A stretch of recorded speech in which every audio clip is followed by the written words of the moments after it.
Alright.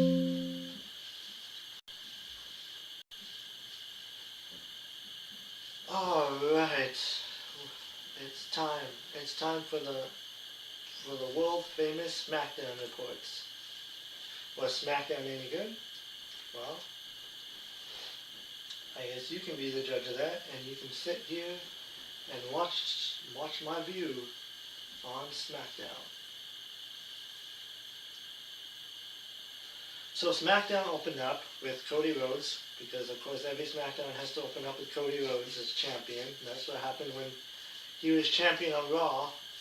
He opened up every Raw, so he opens up the show.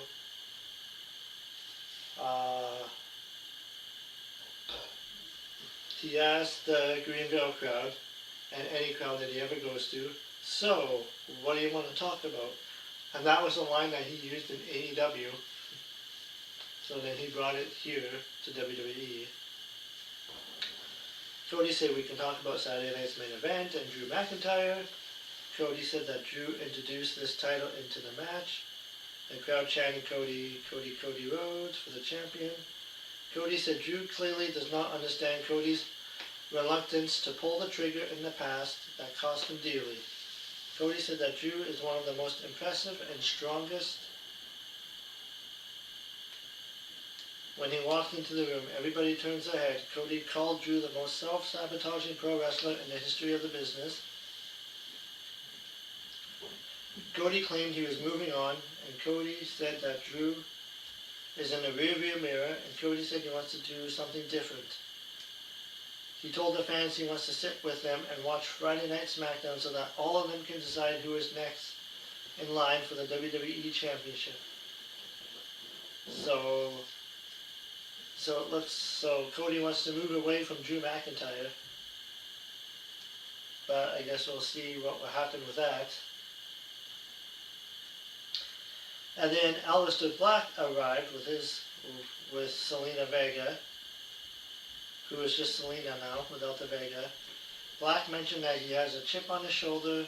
Cody was still in the ring. Black said he has a chip on his shoulder and is about the same size as the undisputed world title.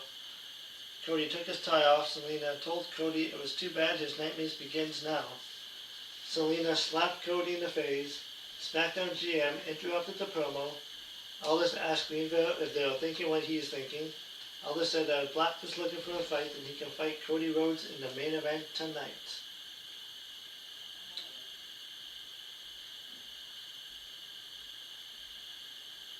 So, and then Ilya Dragunov was showing walking backstage for his open challenge. Tama Tonga stared at him in the backstage area, and Dragunov made his entrance. So Ilya Dragunov did a promo, which was a great promo, saying, "For the legacy of the U.S. Championship Open, who shall step up?" Tommaso Ciampa answered the challenge since he got involved with Ilya last week. Ciampa was with Johnny Gargano and Candice LeRae. Ciampa complained about Ilya pulling him down. Ciampa bragged about being a two-time NXT champion and two-time WWE Tag Team champion. And he said nobody calls him that. And Ciampa claimed he was surrounded by people here in Greenville. He was surrounded by dumb people here in Greenville. Ciampa called for the bell to ring. Ilya said he accepts the challenge for his U.S. title open, referring to Johnny Gargano. But Ciampa complained about Ilya ducking him and told Johnny to take the title.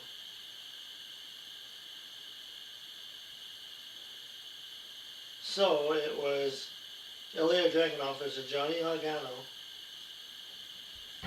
which I would have liked to see Ciampa have this match. He was a killer in NXT, and then he got moved to the main roster, and they just kind of didn't know what to do with him from there, and he's been stuck in the loop with Johnny Gargano. And Johnny Gargano was like really good in NXT too. So this match went about 12 minutes. They exchanged strikes until Ilya hit a step-up enziguri kick to the head. Cole mentioned the U.S. title was defended for the 19th time in 2025. Most of those are TV matches and very few are on PLE shows, which is pay-per-views. Ilya hit a pump kick and a spin around the ropes leading to the lariat, which is called the Constantine Special. Ilya hit a running kick to the face. Ilya jumped off the turnbuckle with a knee drop to a 2. Johnny was by the ropes. Ilya jumped off the top and Gargano kicked him in the ribs. Johnny hit a super kick to the back of the head. And Poison Rana spiking Ilya on his head for a 2 count. Ilya chopped and headbutted Johnny to knock him down. Ilya jumped off the top with a senton splash on Johnny for 2. Ilya went to strike, but Johnny kicked him, and Ilya came back with a spine buster to spike Johnny into the mat, and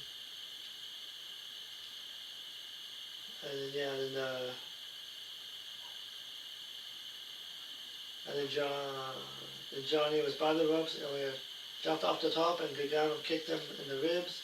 He hit a super kick to the back of the head. Jumped off the top. Ilya went to strike, but Johnny kicked him, and Ilya came back with a spine buster to spike Johnny in the mat. Ilya went off for a spin off the ropes, but Candice blocked that, and the referee never saw that, and Johnny hit a suicide dive into the DDT on the floor for a 2.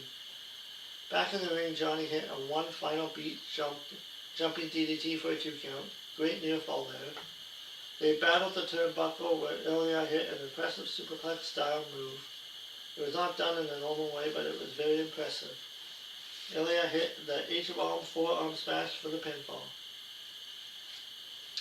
And Ilya is 3-0 in title defenses.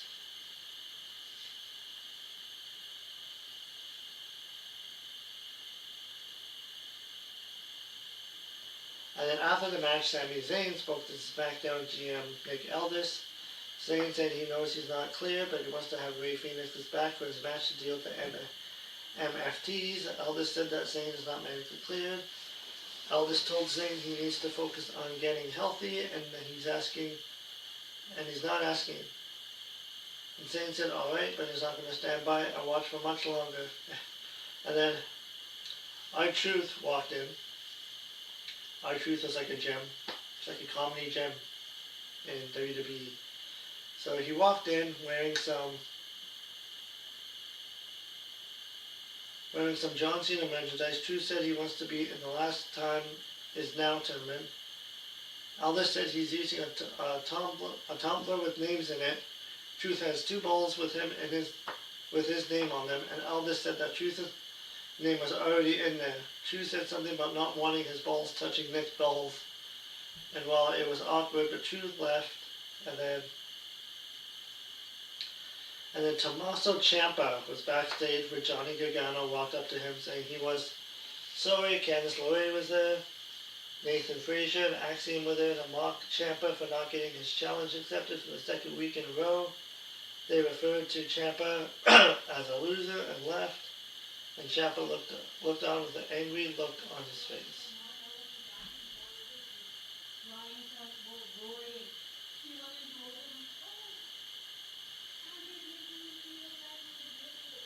And then next was Jade Cargill's championship celebration.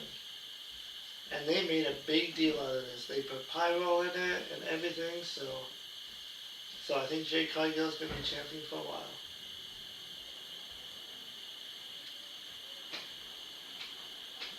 This was a quick. Jade said, you saw what happened to Tiffany. That goes for every woman in the locker room. Make no mistake about it. And then Jade left. That was quick, not much to analyze. And then as Jade was on her way to the back, the women's tag team champions, Charlotte Flair and Alexa Bliss, arrived for Flair's match. Jade held up her title and trash talked them. Flair got a pyro entrance.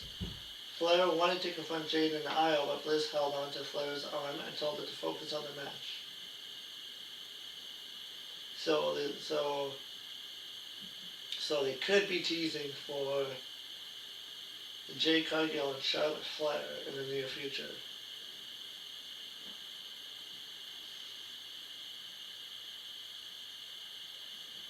So, and then backstage, Chelsea Green and Alba Fire were backstage talking about Green about to get the women's US title back. Michin and BFAB interrupted to trash talk Green.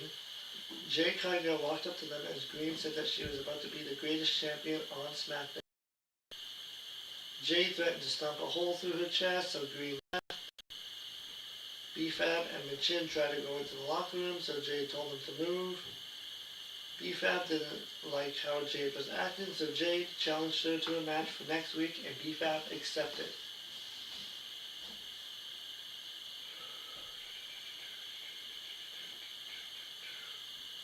So the next match was Charlotte Flair with Alexa Bliss versus Nia Jax.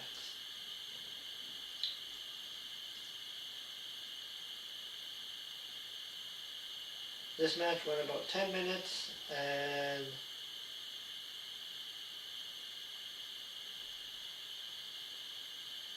yeah, surprisingly, this match was a decent match considering it was a Nia Jax match. But Charlotte Flair is a really good worker, really good wrestler. So yeah. So then, near the end of the match, the screen went black for a few times because I think Flair had a wardrobe issue.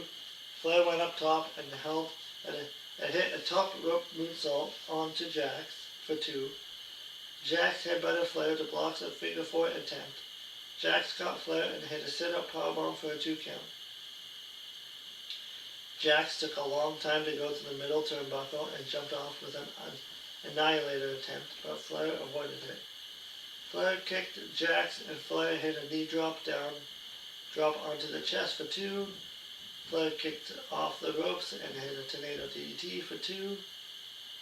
And then Lash Legend showed up at ringside, punched Bliss. Lash choked out Bliss. Jax splashed. Flair gets a turnbuckle, and Jax went to the middle turnbuckle and hit the Annihilator Splash on Flair for the pinfall. So yes, Nia Jax beat Charlotte Flair.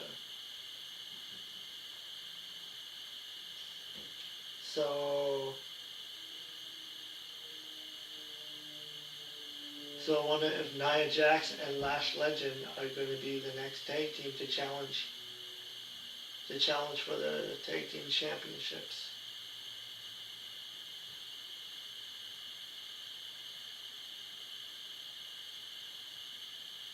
So, and it also looks like Lash Legend is going to be on the main roster, so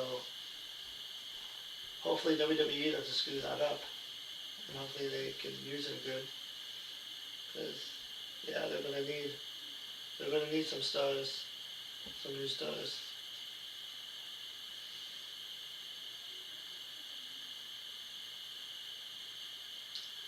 So, and then the John Cena video aired, and SmackDown GM drew the matches for the next 2 matches. So The Miz and Jey Uso, and then LA Knight versus somebody who will be a surprise. I'll list all the name and said it would be a surprise, so.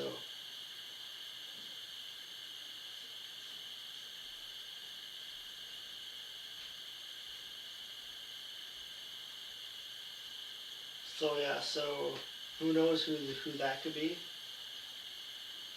I mean, it's not going to be Edge, it's not going to be any of those guys. It might be Gunther. Gunther might be returning, so.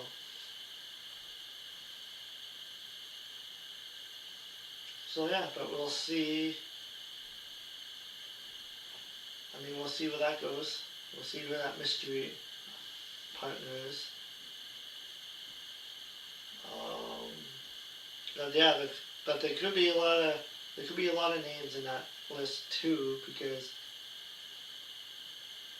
yeah, and it could be even from the past too, who faced John Cena before to come back for that one match. But yeah, we'll see who that surprise is. So, and then Julia made an entrance with Kiana James for the U.S. title defense. And then backstage, Nia Jax and Lash Legend were interviewed by Kathy Kelly. Jack said she's clearly would have beaten Charlotte without help, but Jack said she found a friend. And Jack said she faced Lash in NXT, and that she knows she's I know she's tough, which is why she's a friend. Jax bragged about Lash being an NCAA world record holder. Everything she said she is. Lash said they were going straight to the top, and tonight was just the beginning.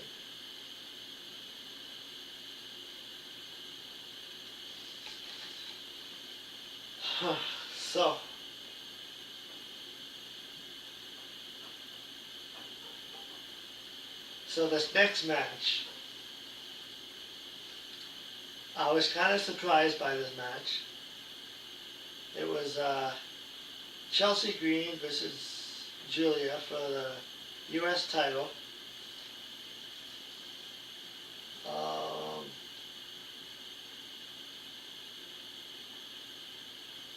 So first, I was confused with Chelsea Green because she held up a title. She had a title.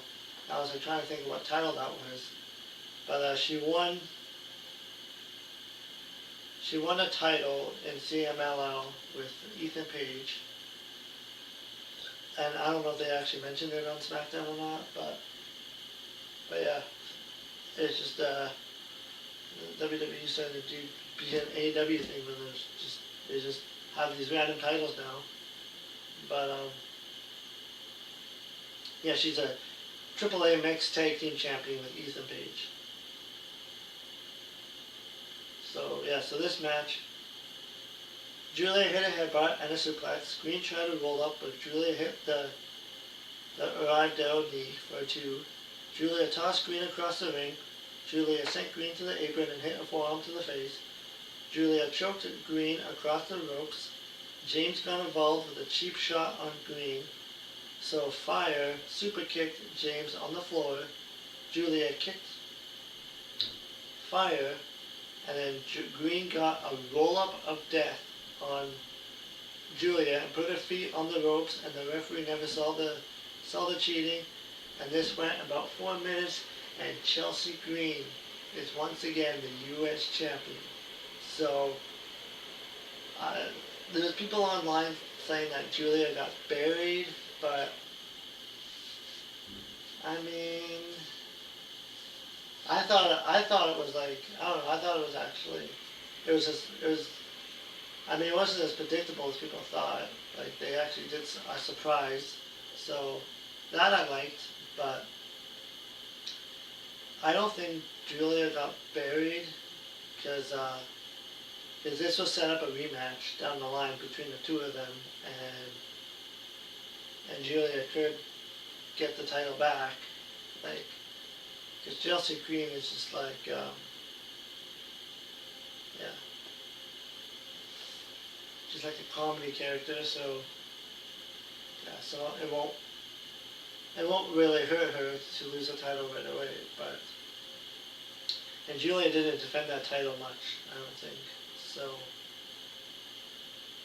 but, yeah, I don't think it's a necessary marry on yet, but we'll see where this goes, because yeah, because they could set up because they could make Julia even stronger, and yeah, and then have her like beat Chelsea Green, and they could also do another scenario too with if the referee. They could reverse the decision about the win because Chelsea Green had her foot on the ropes.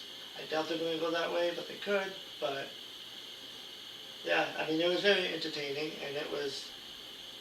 And Green is very entertaining. But yeah, we'll see what will happen because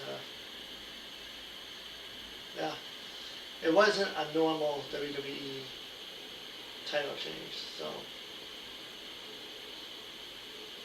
yeah, so I kind of like that little surprise factor because usually WWE is very predictable. So yeah, and then Chelsea Green celebrated with her friends Ethan Page and Alpha Fire, and Green is now a two-time Women's U.S. Champion. Solo was backstage talking to MFTs. Solo talked about how Sami Zayn was still walking around. The Wyatt Six is something that belongs to this family. Ilya Dragunov has something that belongs to the family, and they'll take it back. And that's the tag team titles and the U.S. title. Tama Tonga said they got this. Solo told Tonga to teach Ray to not disrespect his family ever again. Tella yelled without saying a word. MFT's left. The White Six, Joe Gacy, Dexter Lumis, Eric Rowan, and Nikki Cross showed up. Rowan held them back and said not yet. So I wonder if they're setting up a War Games match between the MFTs versus the White Six, which could actually be a very entertaining match, except they'll have to find a female to do with Nikki Cross.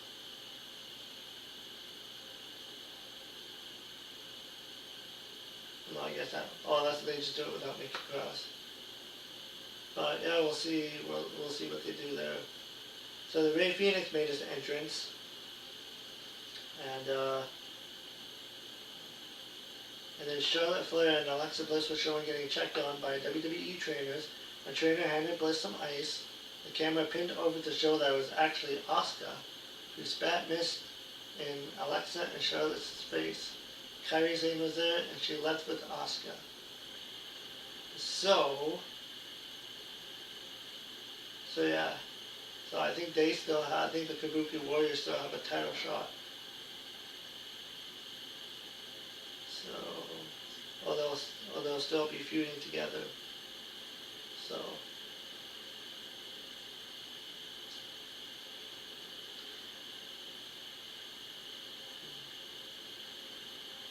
as Tola Tonga made his entrance, the Motor City Machine Guns and Shinsuke Nakamura fought with the MFTs to the back. Phoenix hit 2 suicide dives onto Tella. Man, if you would have told me like a year ago that Motor City Machine Guns was going to be in WWE,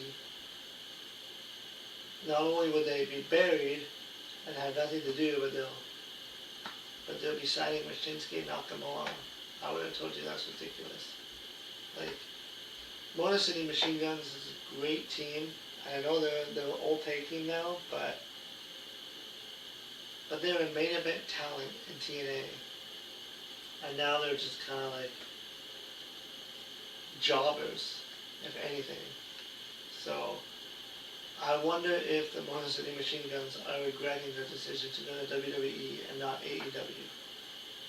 I mean, AEW have its issues, but yeah, they probably would have been used a lot better in AEW.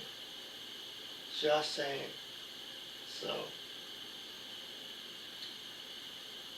So this match went about 11 minutes. Rey Fenix versus Tella Tonga.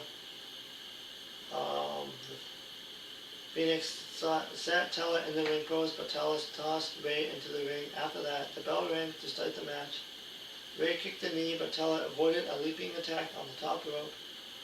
Tella reached Rey in the air and slammed him into the mat. Tella kicked Rey off the apron to send Rey crashing into the barricade. Tella sent Rey face first into the top of the barricade. They went to a break. As Tella remained in control for the next 3 minutes. And Tella was still in control as Rey went for the springboard attack, but Tella hit him with a shoulder tackle. Rey tried some punches in, so Tella hit a clothesline and Rey did a great flip to sell it. Rey kicked Tella, who swatted another kick, and then Rey got back into it with a super kick. Rey hit a springboard spin kick to the face. Tella blocked Rey doing a move and hit him with an uppercut. Tella went for a kick on the apron. Rey avoided it and hit a kick to the face. And then Rey hit a jumping kick to the face. Rey ran across the top rope with a running kick to the head. Rey jumped off the top with a crossbody block for 2 because Tella did a power kick out. Rey super kicked Tella Ray jumped off the top. Tala caught him, and Ray tried to counter with a Hurricane Rana. But Tala hit a powerbomb. And Tala hit a massive choke crab to spike Ray for the pinfall. And Tala Tonga got the win.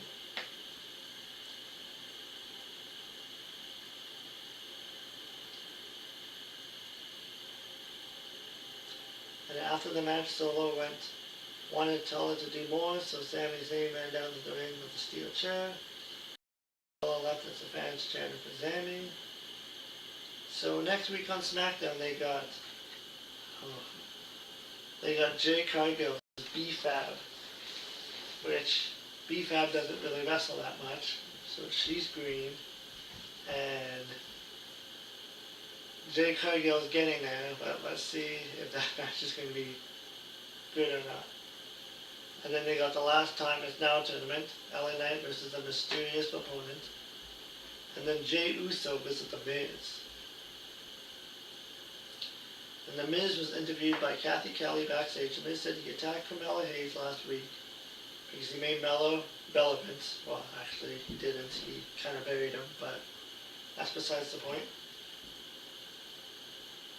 Miz said he beat John Cena in the main event of WrestleMania, so it should make their final match inevitable.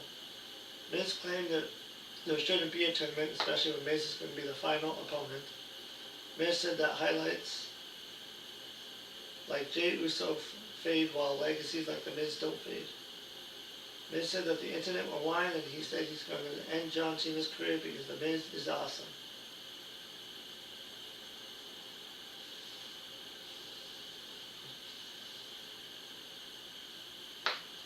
The Miz did face John Cena at WrestleMania in the main event, and yeah, it was not a very good match. It was probably like one of the worst WrestleMania matches in history. And then, and then now next is the main event. Aleister Black made his entrance with Selena. Then Cody Rhodes was up next. They had an 11-minute match until the top of the hour. And this was a non-title match. And this match went about 10 minutes, and yeah, it was a pretty decent match, but it ended in no contest with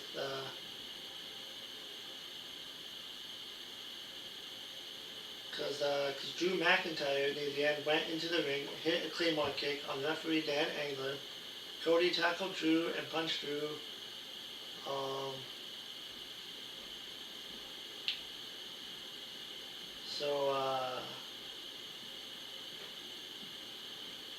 But it was a really good match between Aleister Black. Like, he's definitely a main event caliber guy. So Black and Drew attacked Cody. So Damian Priest ran down to the ring for the save. Priest punched Black and hit a flatliner on Drew. Priest clotheslined Black out of the ring, and Cody was back in and punched Drew.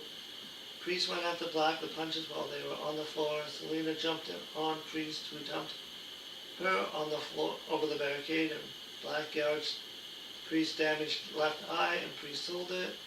Black went up with Selena. Cody jumped off the top rope with the Cody cover on Drew, who rolled out of the ring. Nick Aldis appeared to tell Drew that he was suspended because of his attack on the referee. Drew went up to Nick, saying that they brought this on themselves. Drew said he was back, and that his back was against the wall. Aldis said he warned Drew about this, and they continued to argue, and that was the end of the show. So this is going to be the first time that Drew got suspended. He got suspended on Raw one time by hitting a referee, but that's what makes this character so great. Because he's a heel, and you're supposed to hit him. So, but yeah, So that was Smackdown.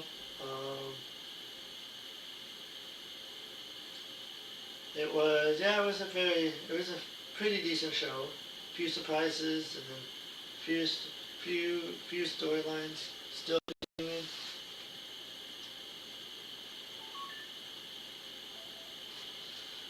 Yeah, some feuds continuing, and some new feuds are happening, and yeah, so that was Smackdown. Let me know what you think. Um, yeah, and I'll see you in the next one. I'm gonna be playing Borderlands 4 anyway, so yeah, so get into that and check it out, and I'll see you.